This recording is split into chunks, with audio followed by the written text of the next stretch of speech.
Hello. Jen. Hello. How are you? I'm well, and yourself? Good. So, 2 years of the locker room this month. Two Is it years. flown by? Are you interviewed out yet? I'm not interviewed out. I mean, it's amazing to me that it's 2 years. I mean, I think we all, feel that with the pandemic. You know, for as long as the pandemic went on, it's amazing that it's 2 years later, Yeah, it's crazy. Crazy. So, Crazy. so 2 years this month, you've interviewed so many people, and obviously you've seen the reaction to your show, bringing back the soap stars from the past, the reunions, and then we'll go into conversations with Alan and all the other topics. But basically, everybody's been so like emotionally moved. You see the emotion from the soap fans and people that watch your show, like, oh my God, it's her. I'm so excited. Did you Well, have thought that that would be it when you did it? Did you thought that would be the reaction? Because I really didn't plan it, Michael, it was really the day before As the World Turns his anniversary. It was April Fool's Day, which, was a crazy day for As the World Turns and Guiding Light people because our shows were canceled on that day.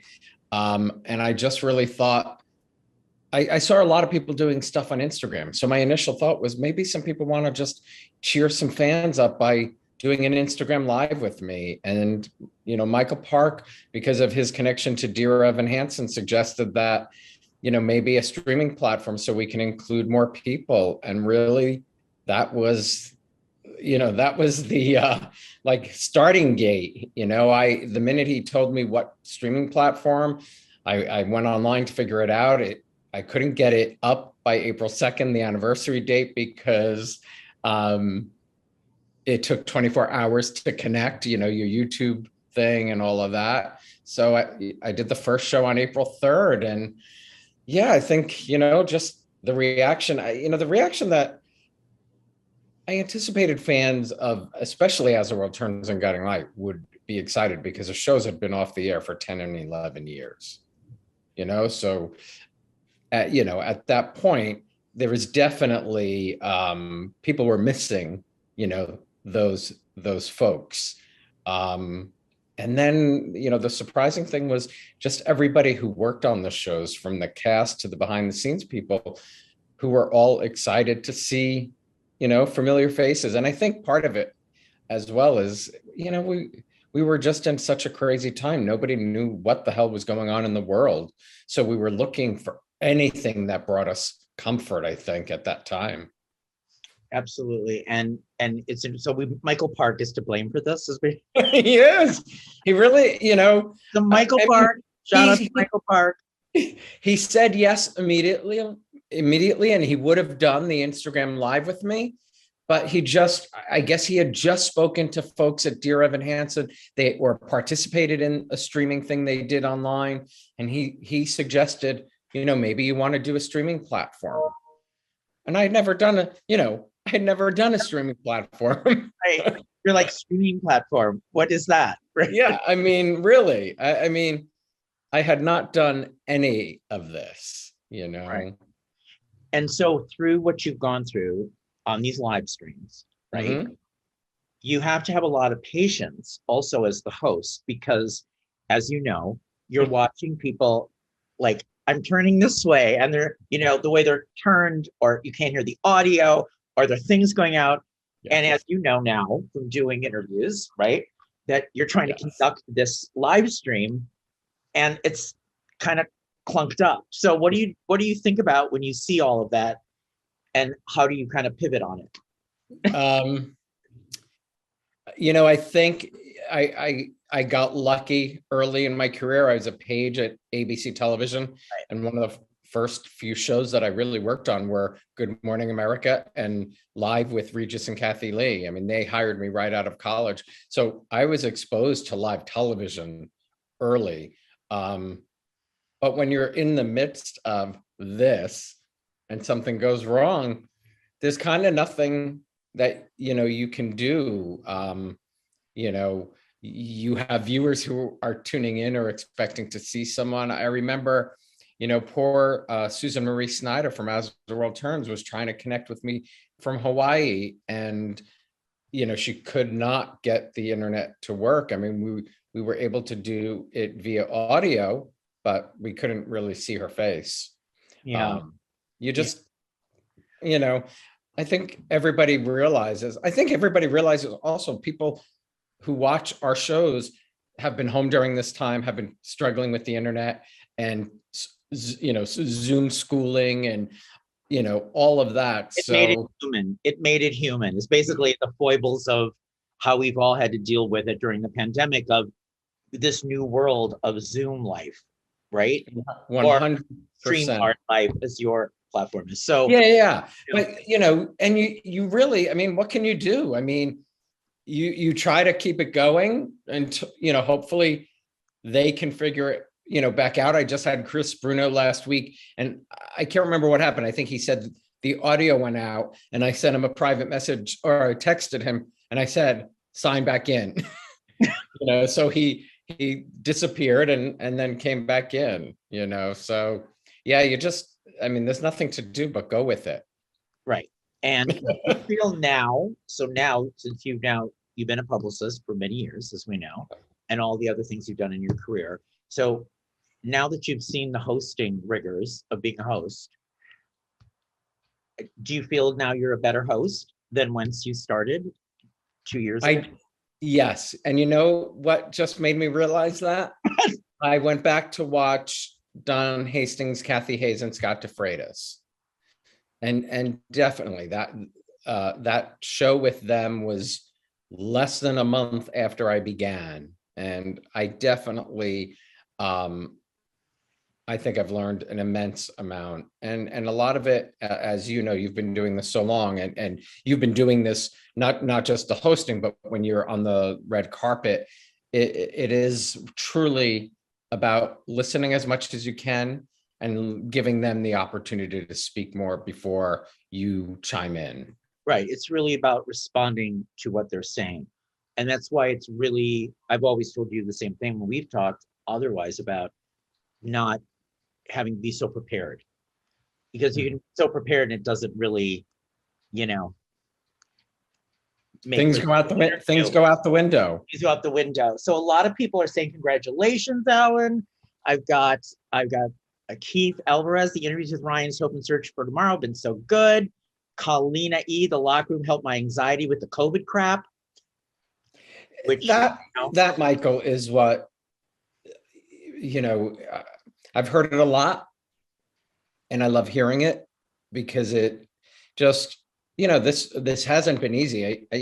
Some fans will write me a message and, say, thank you to you and your team. And, as it's, me, myself, and I, but those types of messages of, we were all in the same boat. And as much as it helped the people watching, it helped me to, stop watching the news. And, God only knows, I mean, I was unemployed for almost 2 years. So because I was so devoted to putting this out every week, my mind was focused on this and not truly the world around us. Right. And what's it like for you on a weekly basis now? Or do you go on like a booking frenzy? I mean, do you try to do you feel competitive with yourself to be like, I've got them, now can I get, how does it work for you? Getting these guests and the lineup and the reunions, and how your mind thinks about it at this point? It's a great question. Like April being the anniversary month, I wanted to try and have some big shows. And, one of my dream shows was Jacqueline Smith, because I grew up watching Charlie's Angels. And next week, Cheryl Ladd is going to, join me, but it's going to be an audio interview only, but live. So, I can take questions.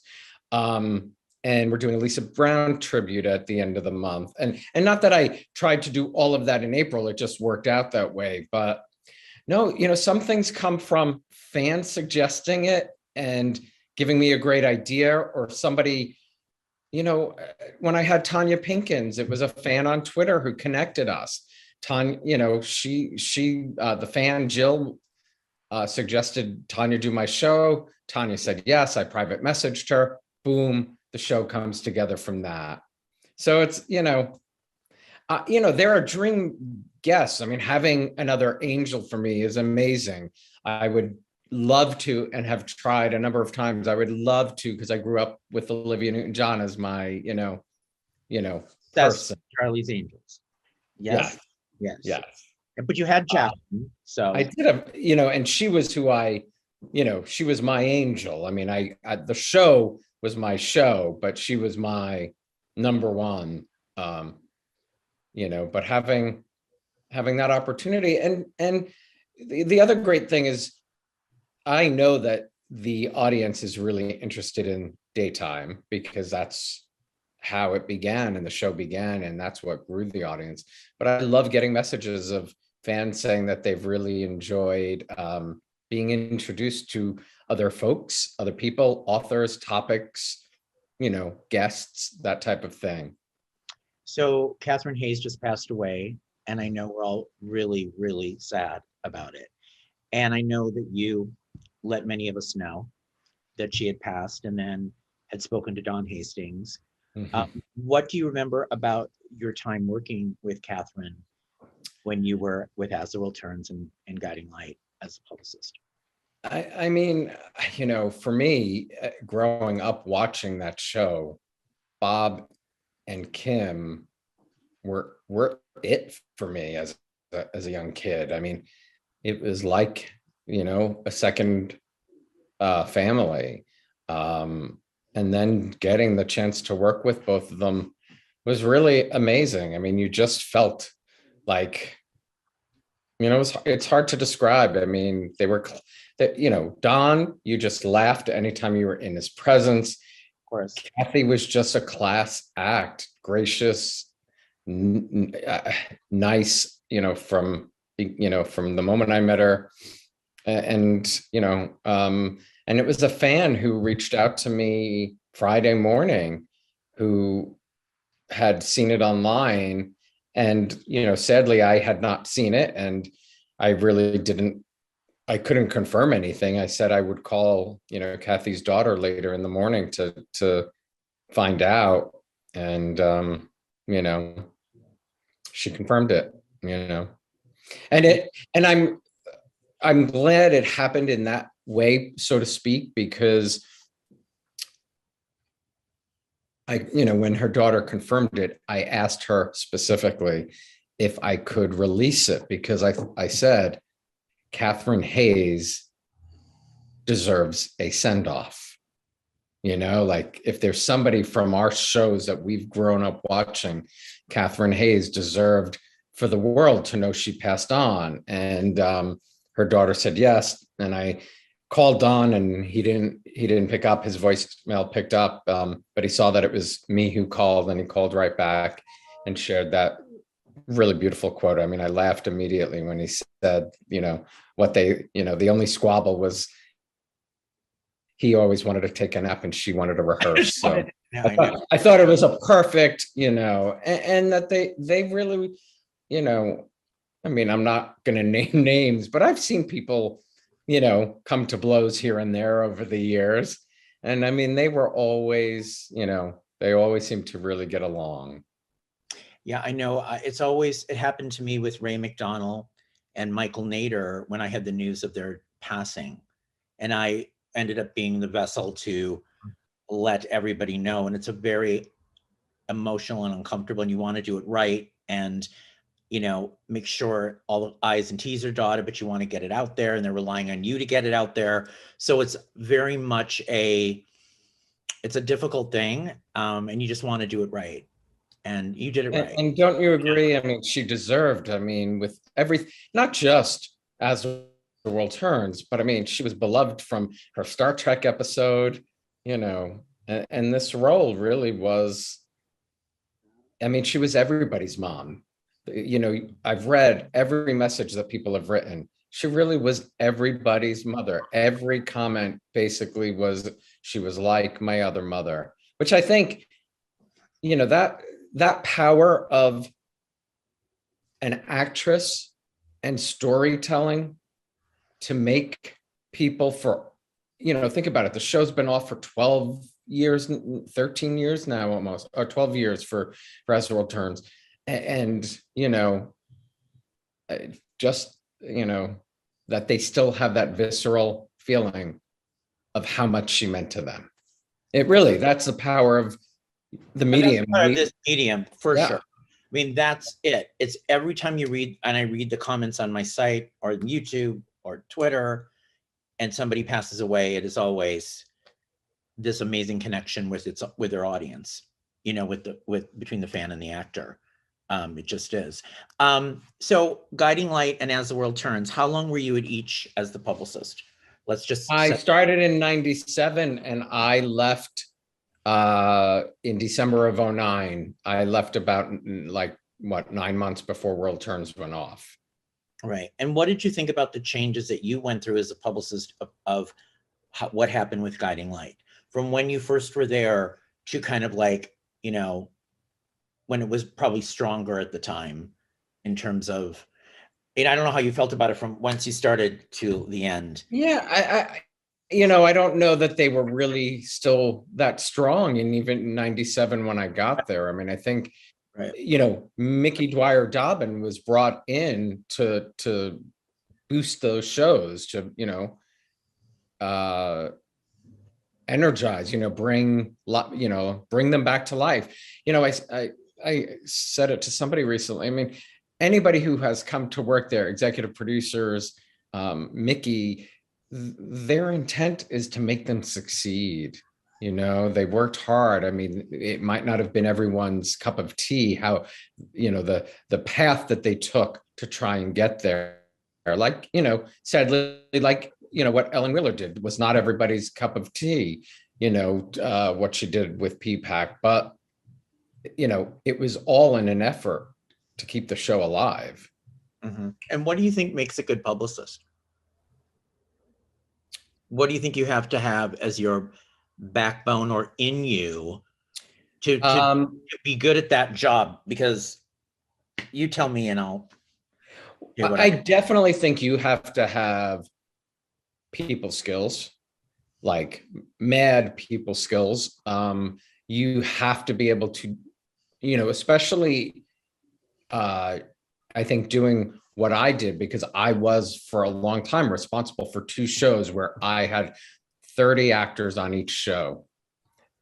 To be able to juggle 60 personalities for anybody is not really easy, but to be able to at least handle that and do that with, I hope I did it with some grace, but it's not always easy. I mean, think about, juggling your own family and those personalities, and that's just a small number.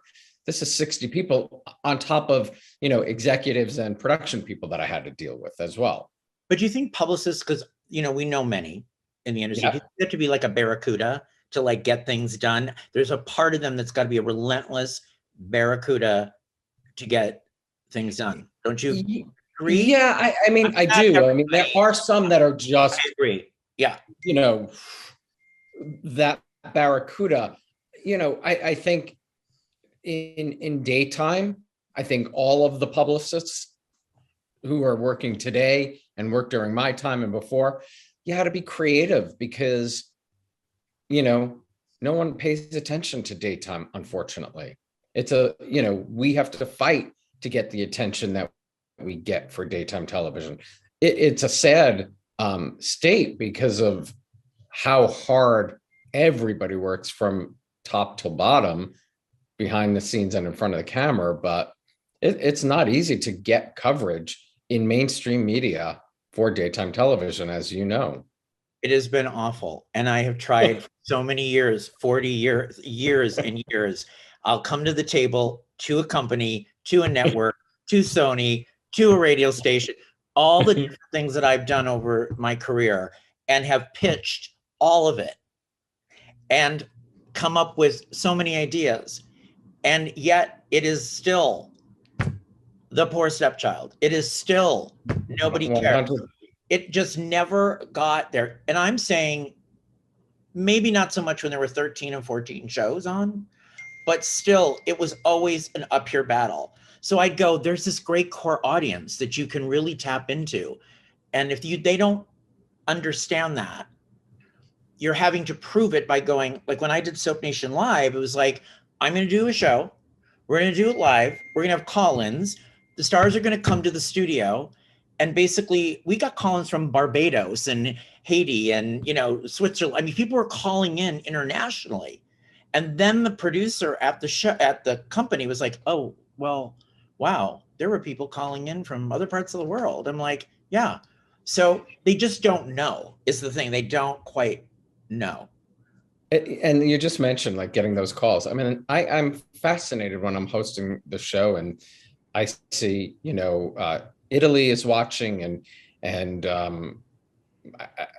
Turkey, Israel recently and London just blows my mind. And so many people are new, as many have been, with daytime as long as you and I have. There's a lot of new people who are introduced to these shows through YouTube. Correct. Now here's a question. Okay. From Eugene Bellinger. Alan, what was your favorite memory of working on Guiding Light during the Paul Rausch era? Oh God.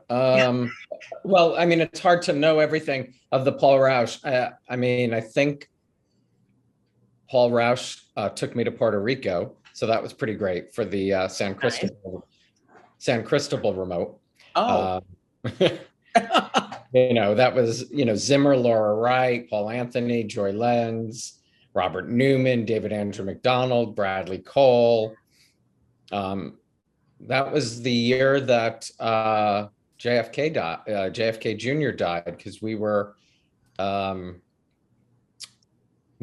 leaving that day, the day his plane went down.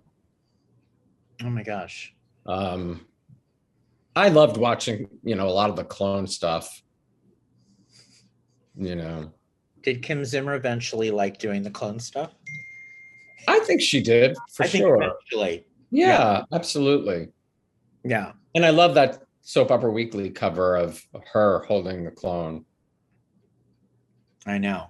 So what about the nights at the Emmys when you would go to the Emmys and your talent would win? Emmys were hard nights. Yeah. Weren't they? For everybody. For everybody. Your feet were burning. I mean, I was exhausted by the end of those evenings. But, fun as H, fun as hell. But they were, because also we didn't have a huge staff. So if you have, even if you have 15 actors there and you're trying to get them pressed on the red carpet, and then those that are nominated, you're trying to get to talk to some of the press, it's a long day. And sometimes in the heat. So do you feel with the Locher Room, this is like, how we all have a second act in our life, right? Mm-hmm. So it's like, this is the second act. Do you see it that way? Yeah, I do. I really never thought I'd still be doing it at this point. I didn't think I would love it as much as I do. And I think one of the main reasons I really love it is I really think, and maybe it's part of getting older and part of what has gone on in our world, I think we can learn from everybody. So every conversation, no matter what you and I are talking about tonight, to the conversations with Alan, to an author, to, just some of the actors and what they personally have lived through. By sharing our experiences, I think we can all learn from each other. And I know it's hard sometimes when people are on opposite ends of politics and different things. But if we listen, we can learn, is my feeling, really. I feel like that's like what my 70-year-old parents would have said to me. But I do. I think it's important today that we can learn from just having a conversation. So speaking of conversations, let's talk about conversations with Alan. So at what Appreciate that. point did you think in your mind, so you're doing the soap reunions, you're having Yeah. the people on, and then you're like, wait a minute, maybe now, did you feel like, was it a matter of this is a topic I wanted to discuss, or was it like I need to have to have something else when there weren't interview, you know what I mean? Because Yeah. No, the scheduling wouldn't work out, right? So right. was it a matter of that, or was it like you It, really wanted to do that, right? so Charlottesville happened, the BS of the neo-Nazi rally in August of 2017. And I didn't have this show. This was 3 years before this show existed. But because both of my parents were Holocaust survivors and what they lived through, and the thought of them, if they had been alive watching that rally of hearing people say Jews will not replace us, really lit something inside me that I wanted to use my voice where they no longer could. But I didn't have a platform. I wrote to some people. I talked to my cousins about, getting together because we are children of Holocaust survivors, to see if there was something we could do. And it never went anywhere. And a friend of mine wrote a book, who you may know her, Yvette Corporon-Manassis from Extra, wrote a book called Something Beautiful Happened about her Greek family saving a Jewish family during World War II. And my initial thought was to have Yvette as a guest. And while Yvette was writing that book, her cousin in Kansas lost her 14-year-old son and dad to a neo-Nazi who ended up killing 3 people because he wanted to know what it felt like to kill Jewish people. And he killed 3 non-Jewish people in that rampage. And when I called Yvette to possibly talk to me for the book, my idea was I would love to have Yvette. I would love to have her cousin. I would love to have a professional who works in the anti-Semitism, conversation. Mm. And it was going to be one show of the sort of the 3 of them. And when I asked Yvette, would she introduce me to her cousin and I spoke on the phone, asked me what my intent was. And she basically said to me on the phone, Alan, you have a platform now. Why would you do one show? And really, it was this mother who lost her son and her dad, who has tried to really use her grief to teach people to be kinder and people of interfaiths to be kinder to each other. It was her real question of why do one show that has led me to try to do one every month. And so now you've had some interesting guests on doing one every 8 months. So are those hard for you to get through? Or do you feel just like you just want to keep reminding people and making sure it's never forgotten? Well, yeah, and I've turned it into sort of it's about hate in general, hate, racism, and anti-Semitism. So I was able to do something for Black History Month, and I did something for Stop Asian Hate, and I got to talk to Judy Shepard, which was an honor because Matthew Shepard's death had a huge impact on me. I'm sure you as a gay man, and I just think, it is important to, look at Judy. She's still talking about, what happened to Matthew in 1998. Here we are. Look at what's happening in Florida with the bills, and more bills coming, and, the issues coming up with, transgender laws, or, what Texas was trying to do there. I think these conversations are important. So I definitely will continue them. And then obviously you've also given a platform now to members of the LGBTQ community too, and you've had various guests. And so of those guests, who's been very interesting to you and what conversation kind of struck you? Not to say all your guests aren't great. I'm just Yeah. is there one that you were like Well, surprised about learning something about that you didn't know?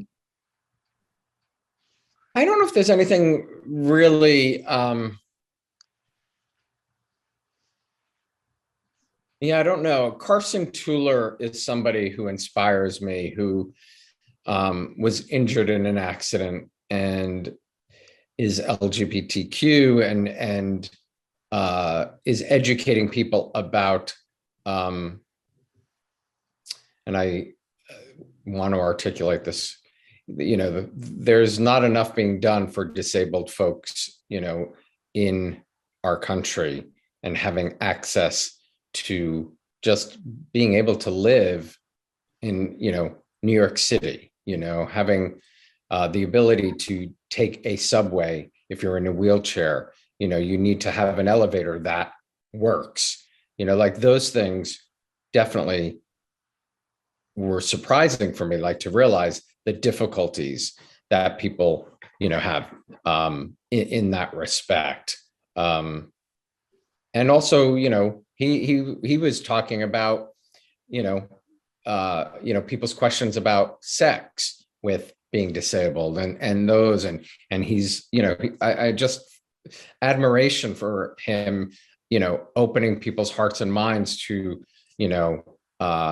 educating people about all of it, the full spectrum of it. And I hope to have, many more. I that's the thing, like you said about planning, like I think about doing more for, like, Gay Pride Month. I'd love to, try to have gay men who've done surrogacy, adoption, that type of thing, and talk about, what their experiences were. Just talking to Kyle Dean Massey and Taylor Fry, who are actors, but who created this amazing egg donor surrogacy company, like and just had their first child, through surrogacy. So there's just, I think there's, because it's not limited to just daytime for me, there's just I love to learn and be educated. And that's the one thing I am, I think, enjoying a lot about it. Is your husband like, please stop talking, we have more time? No, he's very supportive. Very supportive, or is he like, you can't do another reunion, we need to go to the da-da-da? No, I mean, surprisingly, because you sort of said this.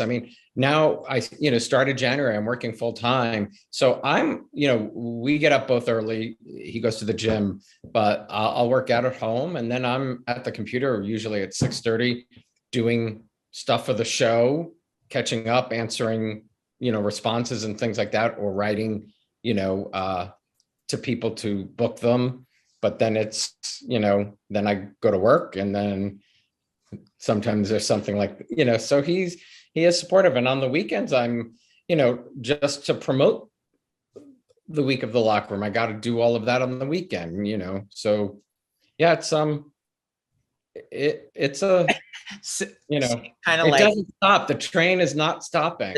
The train keeps going, and then you're on the train and you realize what you have to put into it to keep it the momentum of what you built. That's kind of how these things work when they really take off. Which you're learning, which you're seeing. Oh, right? I'm learning. Yeah, 100%. I learn every day because something new. And I'm sure, the digital world is changing every second, basically. Do you feel compelled? And I think you do, because we all have to do this. So we all, on a daily basis, right? We now keep posting Instagram stories, right? Because everybody's got an Instagram story, because if you're not Instagram story, then people don't find you, know what you're doing. So don't you feel kind of sometimes like, what am I going to put on my Instagram story today? Or do you feel like you always know, you've always got a show to promote, or are you always like, do you plan it out? No, I don't think that. It depends. If it's somebody's birthday, I'll try to wish them a happy birthday. Definitely, like I said, like Saturday usually is my day of scheduling everything on Twitter, Instagram, Facebook, for the week that will help promote the following week. So all of that, it's just time consuming. We have a question. Alan, would you consider interviewing another World alum, Mark Pinter, ex-Grant Harrison, in the near future? I would. Mark and I spoke a long time ago about doing something. Okay. And then Jacarius asked Alan, what made you decide to bring those soap reunions for the fans who missed their favorite soaps? How did you decide, like, I'm going to do the Sunset Beach reunion and all the others you did? I would say most of them. Sunset Beach was absolutely fans on Twitter. No, actually, no. Sunset Beach might have been somebody on Instagram. Generations was absolutely fans on Twitter. Passions, I might have met the publicist, and Sunset Beach, it was somebody who initially suggested it, but a PR person who had pitched me other things, Andrew McKinnon, happened to be the old Sunset Beach publicist. That's right. Yeah, that's right. So are there more reunions you want to do? I will probably do a Ryan's Hope reunion in June for the 25th. Because having had Wendy Rich, she and I have still communicated, so I will probably do something for Port Charles. Did I say Port Charles or Ryan's Hope? What did I say? At Ryan's Hope. Oh, Port Charles. Sorry. Right. Port Charles. Their 25th is in June. You said, yeah. Yeah. Sorry, I meant Port Charles. Gotcha. I heard when I started saying it again, Port Charles. Now I'm assuming you'll probably do something to honor Catherine Hayes. Yeah, I mean, people. But you got to let it pass. People have to understand. The fact that her daughter and I have spoken, it would be really fascinating to have Sherry join us if she was open to that. I would, absolutely reach out to Julianne Moore. I mean, how lovely was her post? Did you see that? Of course, I posted it. Yes. Amazing. Everybody's, been posting. Yeah. She really. Yeah, she captured it with what she said. Yeah. So I figured you'll probably do something. And that story, I probably, if hopefully, it wouldn't be the same without Dawn and Cher, so like if, it might be hard for them. I don't know, but I mean, that is sort of a given, but, you have to have the guests to be able to do it. Ryan Scott asked, how about Mary Kay Adams, who was India in Guiding Light and Neil on As the World Turns? How about Mary Kay? I love me some Mary Kay. Mary Kay and I are friends. We emailed recently. Mary, she's just a busy gal, and I don't think it's, some people don't like to revisit, their past. Yeah, not everybody is, some people do and some people don't, and you have to respect. George Blackman said, I would like to see a reunion of As the World Turns, Reed, Noah, and Luke. I'd have Van and Jake again any day. And if Reed wants to do it, Eric wants to. Absolutely. Absolutely. And was there a soap reunion that was an unexpected, pleasant surprise for you that you really enjoyed, that you didn't think? I thought I thought the Sunset Beach would be very hard because it was, I think, 7 people, but I really did enjoy it, and the love that they all had for each other. Some of, I grew up on really 2. I mean, I knew Young and the Restless really well. Capital was still on the air when I was, in grade school. But in terms of Bold and Beautiful, I didn't know it well, but I've been really surprised with, meeting just other people from other shows and just seeing the love that they all have and respect. And for Sunset Beach, talking about Charlie's Angels, the fact that Aaron Spelling, created that, and the how every actor spoke about Aaron was really impressive for somebody of Aaron's stature to have been involved in daytime, and how much they all loved and respected his contribution to their show. So in terms of the shows now, right? Yeah. I know you don't watch them on a regular basis. You have no time, basically. I don't. I wish.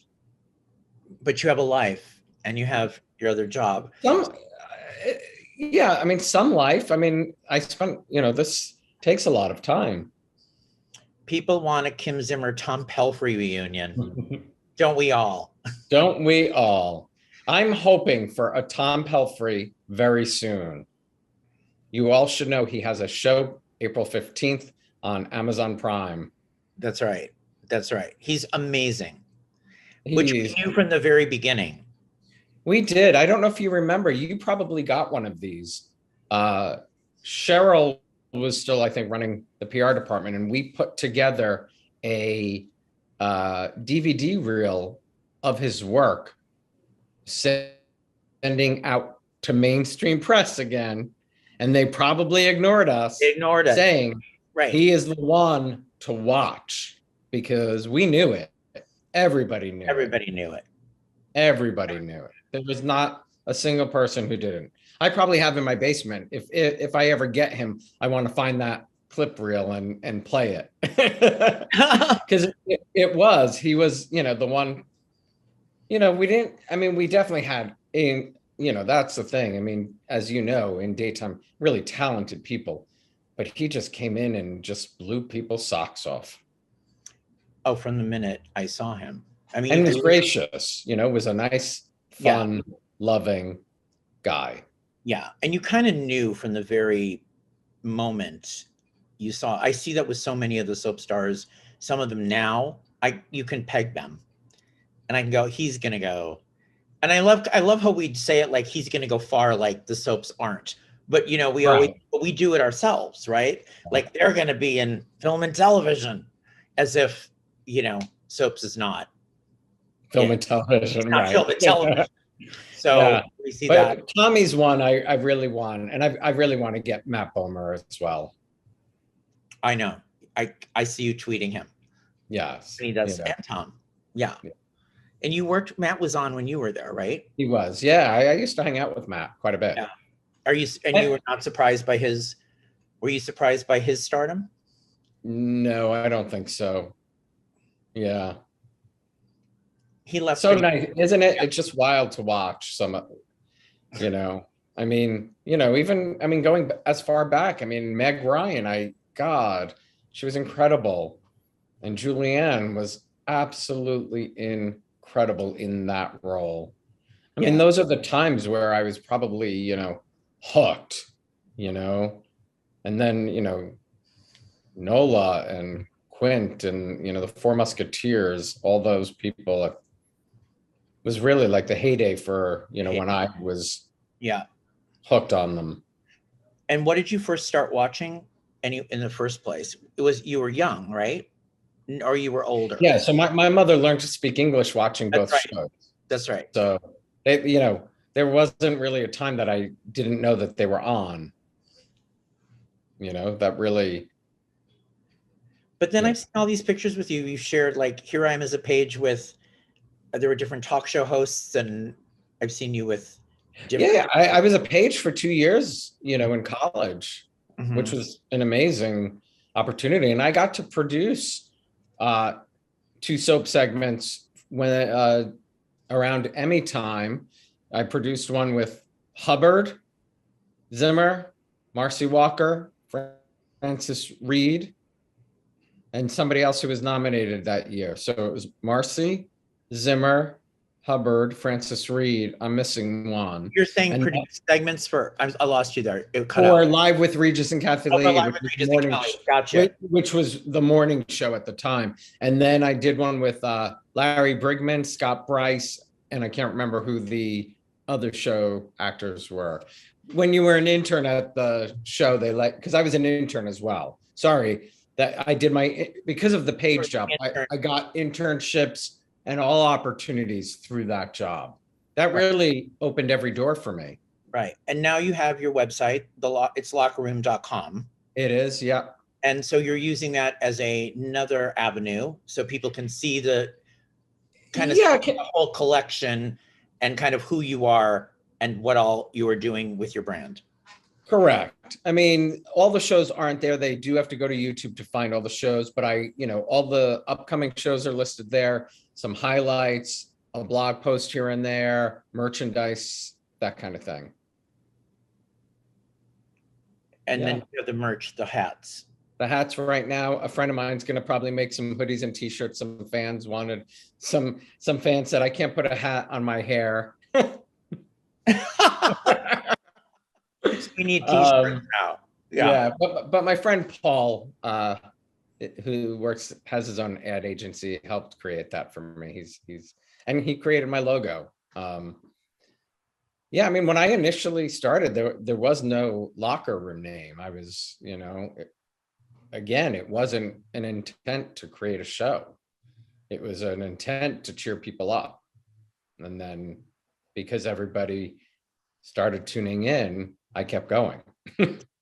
and as you can imagine, I'm still going. And you're still going. You knew from the thought of what was going on with COVID-19 and the pandemic. It's one of those things where something catches fire and you never know. And sometimes these things happen when you're just trying to see let me put this together and see what happens. Well, and it was really before, Entertainment Weekly started doing them, What are you saying? Are you saying people are copying you? I think we got some idea, people got some ideas from what we were doing, but it was, it was not my intent to start a show, but I love it, for the, another reason, I'm not having children. I'm the last Locher, in my family, and to know that the Locher name will live on the internet is pretty cool for me. It's very cool. And, I was just saying, like, when this was all happening and when I had launched my YouTube channel, what I've been doing is like a channel, meaning there's a diversity of kind of different kinds of things, right? You see music, you see interviews, you see features, you see red carpet, you see game shows. So I was trying to build it. What I've been trying to do is, a little bit different than what you're doing in terms of building different kind of features. And so you feel like you're getting a channel experience, right? Yeah. And it went virtual during the pandemic. Then we were like forced to come up with creative ways to make these things continue. And we'll see when it all is ironed out how it ends up. I don't think it's ever going to return back to how we were doing. I think virtual will be a big thing. And I think events will be, and I think events will be back to events in terms of red carpets. But you just did the GH convention, and I hear like they had plexiglass still, right? So at the GH convention, there was I guess it was plexiglass for the fans. There was just like a lot of coverage. People had to wear the actor and the fan, which was interesting, but again, that ended up being a really great, from the stage show we did, was a cool event, because I hadn't seen everybody in person in 2.5 years. Like, some of them I have because they're friends or I know them, but in terms of like a public forum of talking to people and seeing them again, it's the first time in 2.5 years. So I did all the panels, which went well. And this year we integrated clips into it. So I was picking clips to kind of go with it. So you get that experience and then have the actors kind of talking about. Oh, you had to do the clips again? Well, who else? It's like, I know. because somebody has to know, right? Yeah, that's true. And I kind of helped steer what clips we should use because I was leading the discussion. And you still watch all four? I still watch all four. And as I said, and because I have to cover them as well. Right. So it's a little bit different. But I think I told you this when you had talked to me. You know, it's kind of like, if you know it's a big week on Bold and the Beautiful, right, you're going to watch the whole week. If you know it's a big week on Days, you're going to watch the whole week. If you think it's some shows you can bounce out of for a bit because you're so busy doing music streaming series and websites and everything else you do, you have to kind of pick and choose. Thank you, my friend. So nice to see you. You too. I so appreciate the time. And congratulations on your success. And thank you. I'm sure we will talk again. We'll do this again. Absolutely. All right. Thanks bye. for flipping the tables. Bye. Bye.